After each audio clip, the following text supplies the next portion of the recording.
Hello and happy Memorial Day. So, today I want to show you this 1928 grocery store catalog. This is the Epicure by S.S. Pierce Company, Importers and Grocers, Boston, Brookline. It's 133 Brookline Avenue, Boston, near Kenmore Station. Telephone Back Bay 7600 and Regent 1300. Oops. On the back, you get S.S. Pierce Kenmore Store for Motorists. And it says, "Have you visited our Kenmore store yet?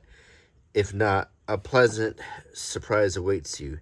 Everything in the store is on shelves, as in a bookshop. There are no counters.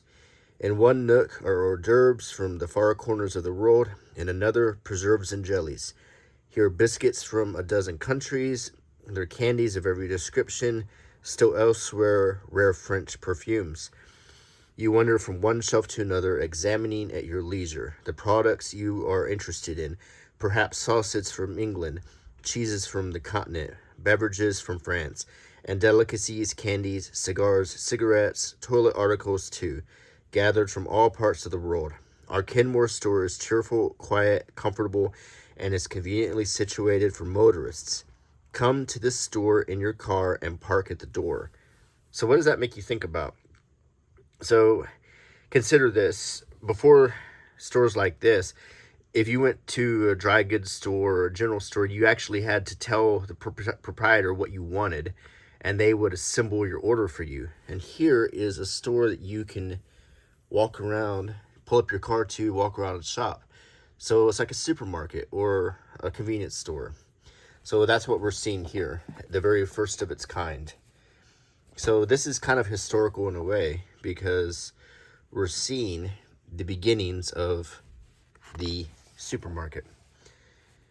A modern service for a modern home.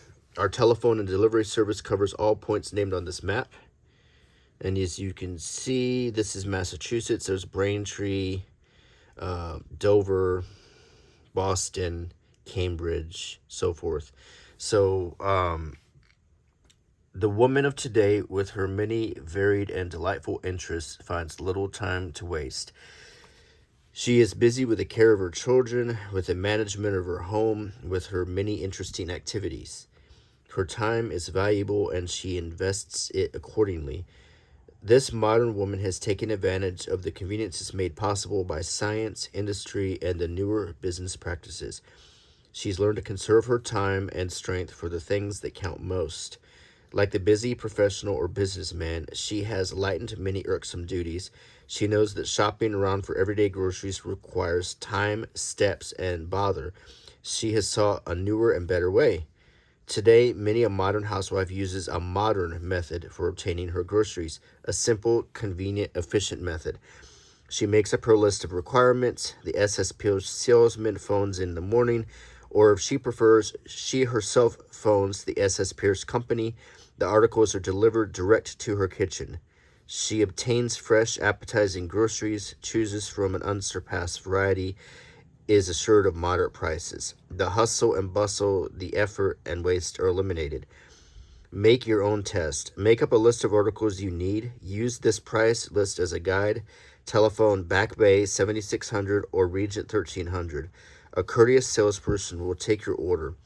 Ask to have a salesman phone you once a week or oftener if you wish. Try a month or two. We believe you will enjoy the many advantages of trading regularly with the SS Pierce Company and find it economical. So, grocery delivery, all of this sounds like stuff from today. From every part of the country come mail orders to the SS Pierce Company. New York, Michigan, Maine, Connecticut, Kentucky, New Jersey, Pennsylvania, Rhode Island, New Hampshire, Massachusetts, Canada, Nova Scotia, France, and Norway. These are the states and countries from which orders reached us on one day in August. The particular day was selected at random. The next day perhaps might have included orders from Florida, Texas, California, China, England, and Germany. Would you like to look over our shoulder as we glance at these orders? The first one is from Maine for almond roca, that delicious almond flake delicacy. The next is for Schweppes ginger beer to be sent to Nova Scotia. Here is a long order from Connecticut, and it includes St. Marin's bitter marmalade, Chinese jasmine tea, spices, Castile soap, and staple groceries. An order from New York calls for tangerine marmalade, choice ham spread, Touraine cheese wafers and chocolate wafers, chocolate covered ginger, red label lunch tongue, and red label boned chicken. So, what I thought I'd show you today is not only this catalog from 1928 that sort of shows a historical change in how groceries were obtained, but we'd also get a look at what groceries looked like in 1928. So, and you do see some ads here for Touraine wafers. This is Vassar and Princess Waxels, the social lights. These are candles. Echoes of fragrance. This is perfume. Dainty sandwiches for afternoon tea, made with ginger marmalade and cream cheese, or ginger marmalade and chopped onions. And we get to the catalog and some opening articles. We see biscuits from Switzerland, salad dressing, Voga whole grain Russian caviar, jelly, Deerfoot Farm sausage, malto milk biscuits, Apollinaris bottled only in its natural gas, the beverage of Silk Road. This is sparkling water. More perfume and toilet water. English biscuits by Jacob and Company. Gems of flavor. This is fruit delicacies prepared from choicest California grapes, and then they were flavored with a berry flavor, cream to mint flavor, an orange pineapple flavor. Some more biscuits. These are cookies. Cookies were called biscuits back then. Chicken a la king. And on your emergency shelf, include these appetizing college inn foods: chop suey, chow mein noodles, chop suey sauce. So this is like canned goods on your emergency shelf. So if there was a problem, you'd have things to eat. Grape juice. Keep in mind this was Prohibition, so you're not seeing any alcohol in this catalog. Virginia Dare Sherry Jill, a flavoring. Chateau, delicious cheese from Canada. Chateau cheese, or means castle. Rich's fruitcake has that fine flavor and texture that has made such a favorite with SS Pierce customers. Rich's fruitcake. Fruitcake was a long-lasting cake that was portable and could withstand shipment. That's why it was popular back then. That's why it's not so popular today. After dinner sweets, Pal's apricot wafers, Canada Dry, the champagne of ginger ale, sell you canned fruits like canned peaches and so forth, Melon's food biscuits, and we're about to get into the catalog proper here, where we got jellies, jams, Canada Dry again, a Hostess package full of bottles of Canada Dry, grenadine for non-alcoholic cordials. I'm sure they were all non-alcoholic back then. The Carter Pin, you know the ink. Poland water, the leading natural mineral water. White Rock mineral water. These were all like substitutes for beer and champagne and so forth. So you could have some kind of sparkling drink. And here's some recipes. Baby food by Claps approved baby soup and strained vegetables. Clickwat Club ginger ale is aged for 6 months. Chutney. It is Relish. You see it a lot in Indian restaurants. Tasty Welsh rabbit. It's delicious. Just right to serve at bridge parties, school suppers, college spreads, impromptu lunches.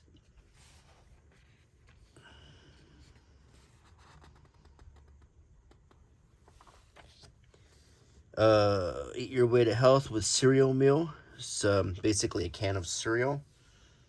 The sower, Wheatsworth whole wheat cereal.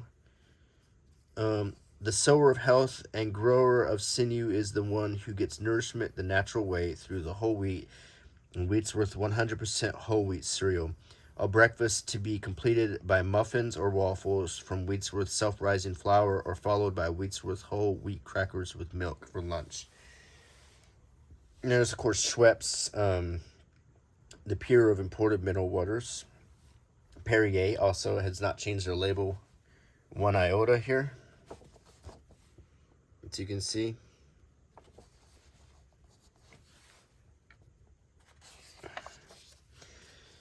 Hayes 5 Fruit, the real fruit juice syrup, always ready for use.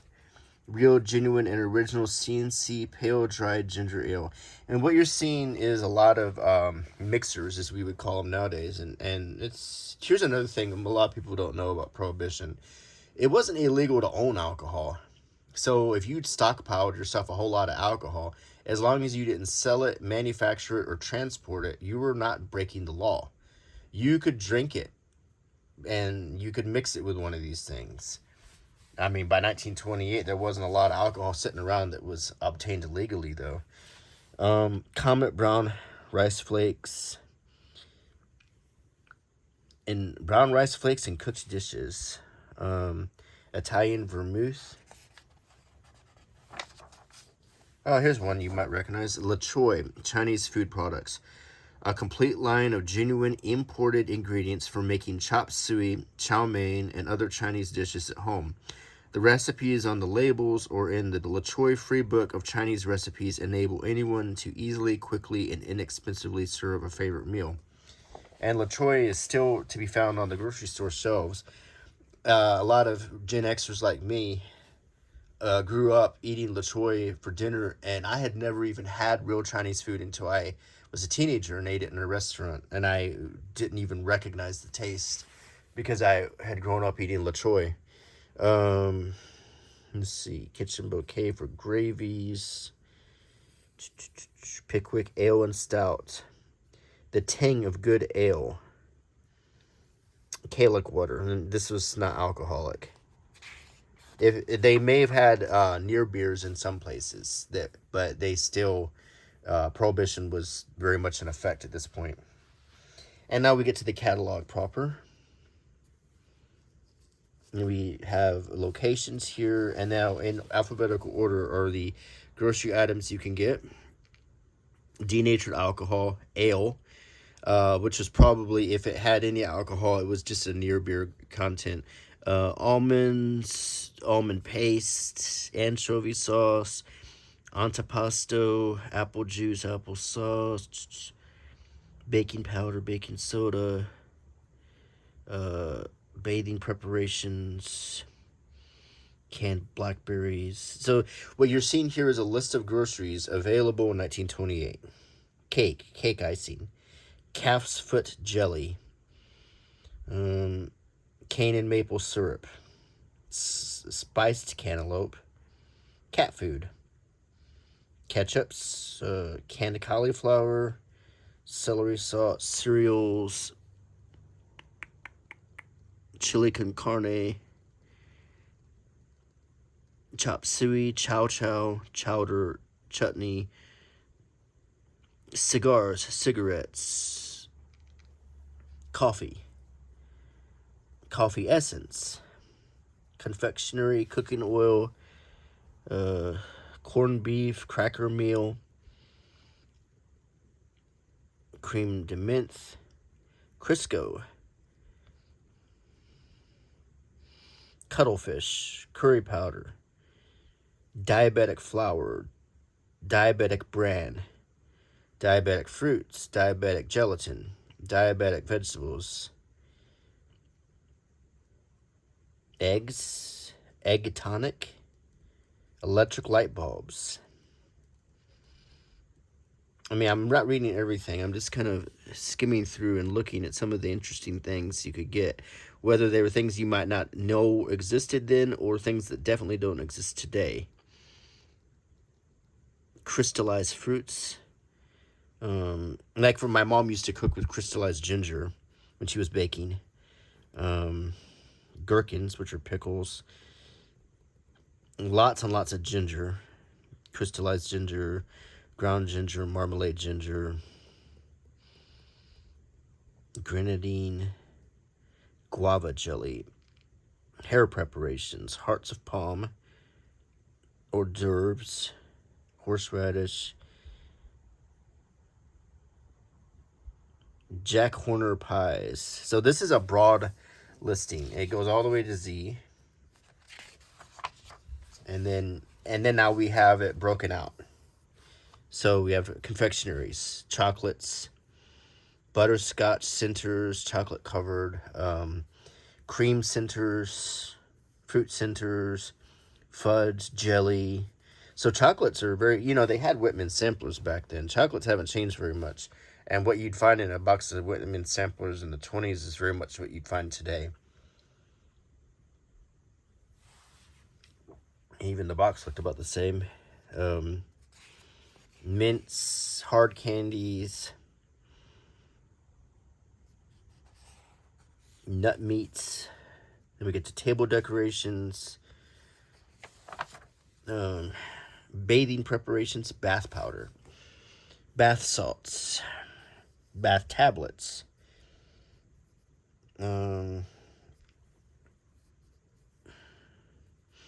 bathroom cabinet supplies, cotton, bandages, plasters, which is what they called Band-Aids, Lysol,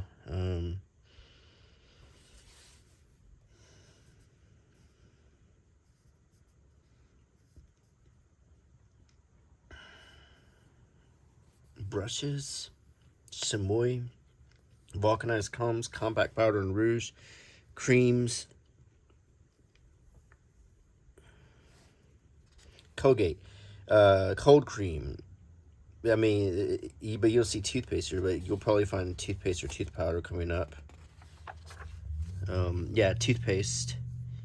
They had Colgate. They had Listerine toothpaste, Pepsodent toothpaste, and those are the only brands I recognize from today that still exist. I'm drinking some coffee, by the way.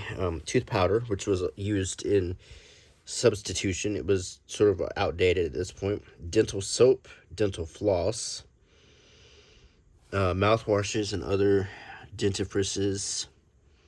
And they had Listerine, of course, Colgate. For artificial teeth. Deodorants. Let's see if we recognize any. Nope. Depilatories. Cologne. Yardley of London. It's about the only one I read. Paris cologne. I recognize that one. Extracts. Lots and lots of extracts.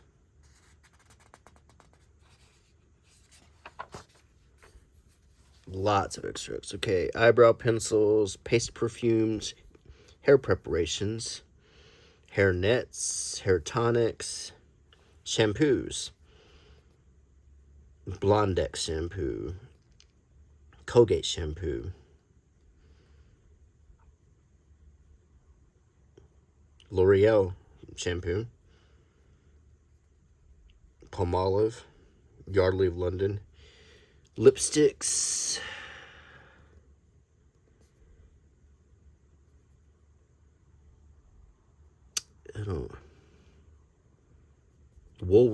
Woodworth, I don't recognize, lotions, skin tonics, nail preparations, face powders,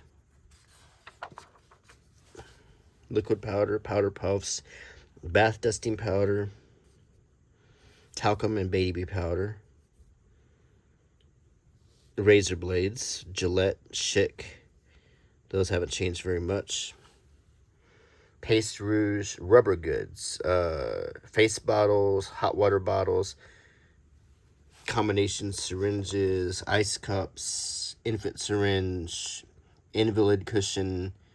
So quite a lot of rubber goods here. Sachet, shaving preparations, sponges, sponge bags, a lot of soap. I don't know if we're gonna Castile soap. Still you can find Chanel soap, Colgate.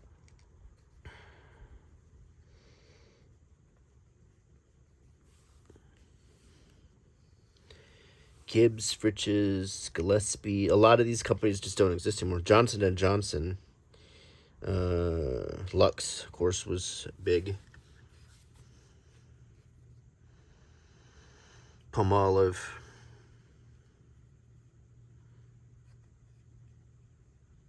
And, of course, Yardley's. Toilet water. Basically, to my understanding, like perfume or cologne. Scented, some kind of scented thing, but not as fine as perfume. Get to teas, English breakfast, oolong tea, red label tea balls, India teas, Ceylon teas, coffees, Choice of Blend, Stands Alone, Mocha and Java,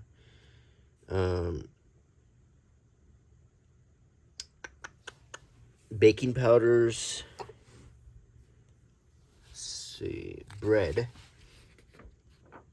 So many of these brands just don't exist anymore. This Irish oatmeal looks about the same today.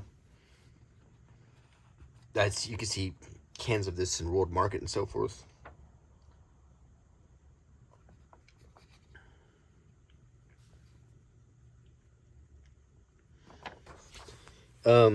You didn't have a lot of cold cereal back then. A lot of it was hot cereal.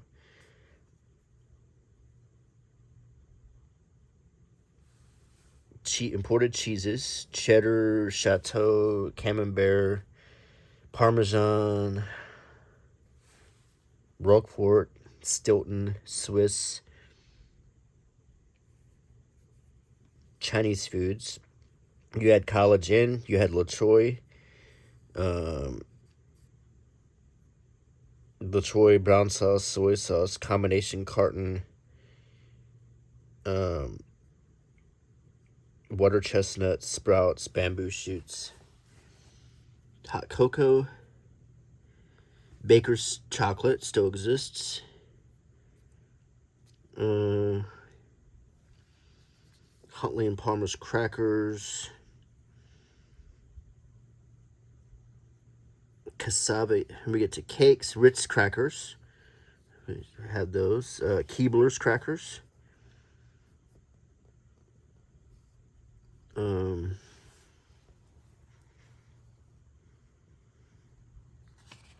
Beech nut biscuits.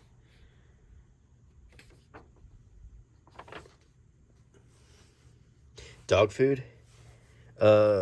Austin's kennel rations. I remember those. I remember that. Milk-Bone, of course. Sprat's Old Trusty. Puppy bread. Cat food. Kitty rations. Just one kind of cat food. Cream, eggs, extracts of meat, beef extract, bouillon cubes, fillings and frostings, almond paste, cake icing, coconut, fudge, maple cream, pie filling, fish, canned fish, like codfish, clams, Bombay duck, crab, escargot, haddock, lobster, salmon, sardines. Sardines used to be a sandwich filling. The typical way people ate sardines was to actually put them between two pieces of bread. That was just like a sandwich spread. Um, Fruits in tins. Fruits. Lots of preserved fruits. You would get your fresh fruit at your town market, but if you wanted to have fruit to last, they would usually be preserved in some kind of in brandy. And for instance, I don't know how much alcohol content was in this, but people might have actually bought this for the alcohol content. I wouldn't be surprised back then. Gelatin, and you don't see here's Jello, all flavors. Jello ice cream powder. Jello was the brand. Hors d'oeuvres, and we got various imported sardines. Lots and lots of different jams and jellies. Macaroni. What we call pasta now was called macaroni then. Macaroni, spaghetti, vermicelli, noodles, alphabets, elbows. And this is different brands: Overland, Figaro, prepared spaghetti in tins. You could buy a Beech Nut or College Inn or Campbell's already prepared. Franco-American. They would go on to do that. Chef Boyardee, I think, is under Franco-American.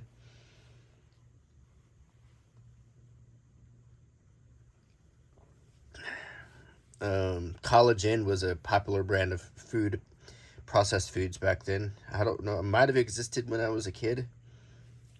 Maybe it still exists today.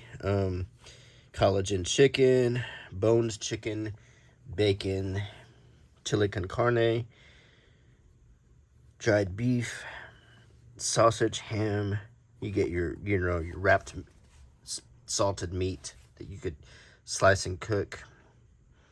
You have your condensed milk, your evaporated milk, your malted, your powdered milk, mincemeat, molasses,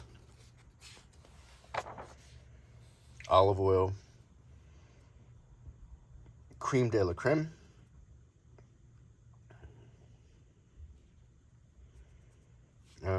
olive oil, lots of pickles, pickled cauliflower, chow chow, which is kind of a relish, chutney, which is a relish, cucumbers, dill pickles, gherkins, pickled mangoes, mixed pickles, mustard pickle, onions, piccalilli. A lot of pickled stuff was popular back then too. Plum puddings. This is something you don't see too much in the States anymore. Now it's mostly found in England. Salad dressing. Mayonnaise was salad dressing. Creole salad dressing. Russian dressing. French salad dressing.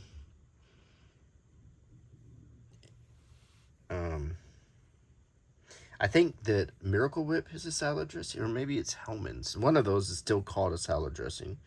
Different types of salts. And here we get to sauces: chili sauce, chutneys, anchovy sauce, mustard, prepared mustard, rather than grinding up your own mustard seeds, oyster cocktail sauce, tomato ketchup, Snyder's or Blue Label, wine sauces, Worcestershire sauce by Lee & Perrins you can still find, seasonings and herbs, and we get to soups: Campbell's, tomato, asparagus, mock turtle. See, not very many Campbell's ones. You have more College Inn brand soups. Franco-American. Mock turtle was very popular back then.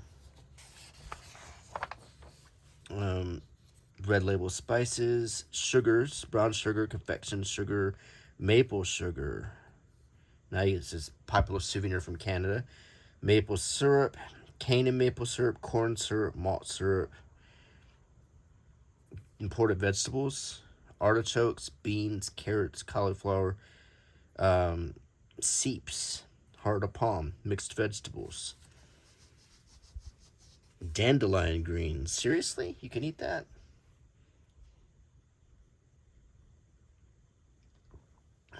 I guess you could. Sauerkraut, spinach, Red Label, Overland are two other canned good brands, along with College Inn and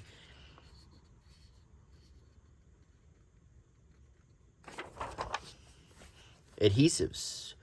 Glue, bluing, that would be for your weapons. You would re-blue them. Shotgun, rifle, hunting rifles, and so forth. Brooms, brushes, fancy candles, plain candles, pins and clotheslines, disinfectants. See, candles were a big deal back then. Not everyone had power in their house. Dusters, insect exterminators, inks, kitchen accessories, matches, Mazda lamps, mops and mop handles, pails, paper, metal polishes, shoe polishes. People had to maintain their stuff more back then. It wasn't like today when you just replace crap all the time. You know, you had to maintain what you owned. So you polished it, you maintained it. Preserves, lots of people bought, ball jars. My grandma still canned things. I mean, that was something people did back then. Laundry soap, sundry articles. Paper straws, mouse traps, denatured alcohol, beeswax, paraffin, soap powders, laundry starch, toilet paper.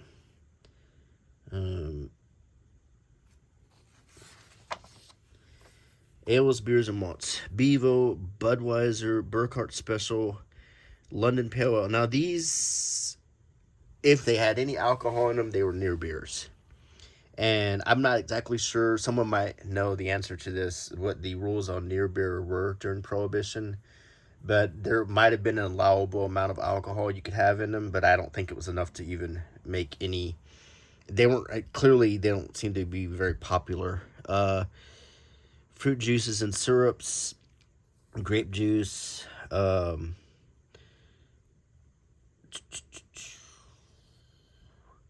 orange juice, haze fruit syrups, cordials, sarsaparilla, ginger ales, imported club soda, domestic waters, and we get to many different cigars. Havanas were not illegal in America back then.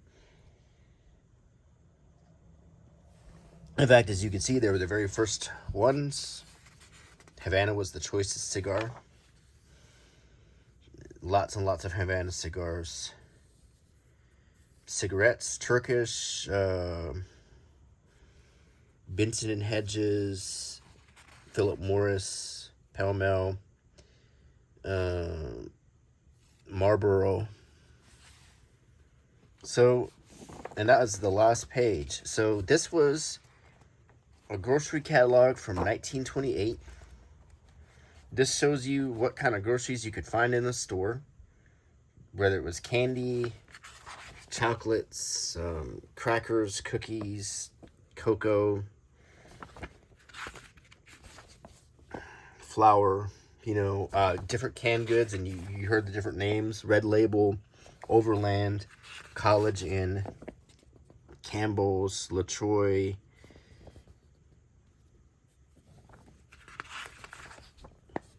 different sauces, ketchups, relishes. So this is what food life was like in 1928. A lot different than today. So we have a lot more options, a lot more choices, a lot more variety today, or a lot more spoiled. But I hope you found this video interesting. A little bit of a journey back in time. So I hope you like my channel and the kind of things I like to show you. If you like it, please subscribe and you'll see more stuff like this. And click the bell icon. And I appreciate all your support. And I'll get around to answering comments. So until next time, bye.